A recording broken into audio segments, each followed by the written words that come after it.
আপনি কি জানেন আপনার সফলতা আটকে থাকার পেছনে সবচেয়ে বড় একটা কারণ হতে পারে আপনার বাবা মা।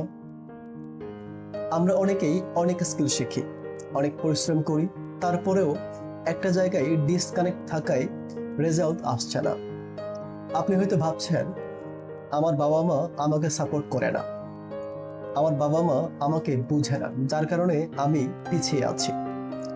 কখনো খেয়াল করে দেখেছেন ঠিক যে বিষয়গুলো নিয়ে বাবা মার সাথে আপনার কনফ্লিক্ট হচ্ছে, মিস আন্ডারস্ট্যান্ডিং হচ্ছে, ঠিক একই বিষয় নিয়ে বাইরের মানুষদের সাথেও হচ্ছে?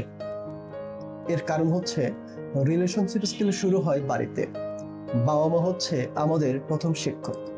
আমরা যদি আমাদের বাবা মাকে ঠিকমতো কনভিন্স করতে না পারি, ঠিকমতো বুঝিয়ে বলতে না পারি, তাহলে বাইরের মানুষকেও বোঝানো খুব কঠিন হয়ে যায়। ধরুন আপনার বাবা মা হয়তো খুব কঠিন, খুব সহজে রেগে যান, অথবা প্রতিটি কথায় না বলেন। ইউনিভার্স এখানেই আপনাকে একটা মেসেজ দিতে যাচ্ছে।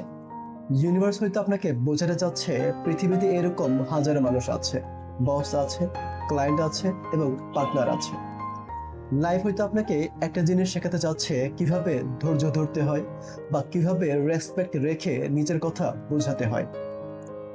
আগে নিজের বাবা মাকে কনভিন্স করতে শিখুন, তাহলে পৃথিবীর সকল মানুষকেই আপনি কনভিন্স করতে পারবেন।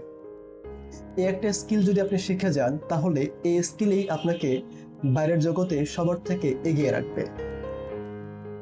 আমাদের বাবা মা হচ্ছে আমাদের এনার্জি সোর্স।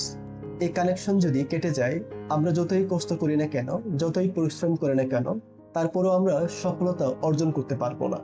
কারণ শেকড় ছাড়া গাছ কখনো ফল দিতে পারে না। আজকে একটা কাজ করুন, বাবা মাকে ফোন করুন, অথবা যদি পাশে থাকে তাদের কাছে গিয়ে বলুন, আমি তোমাদের অনেক ভালোবাসি। এই একটি মুহূর্তই আপনার লাইফে সবচেয়ে বড় ইনভেস্টমেন্ট হতে পারে। এই ভিডিও যদি ভালো লেগে থাকে, শেয়ার করুন এখনই তাদের সাথে যাদের এই ভিডিও দরকার।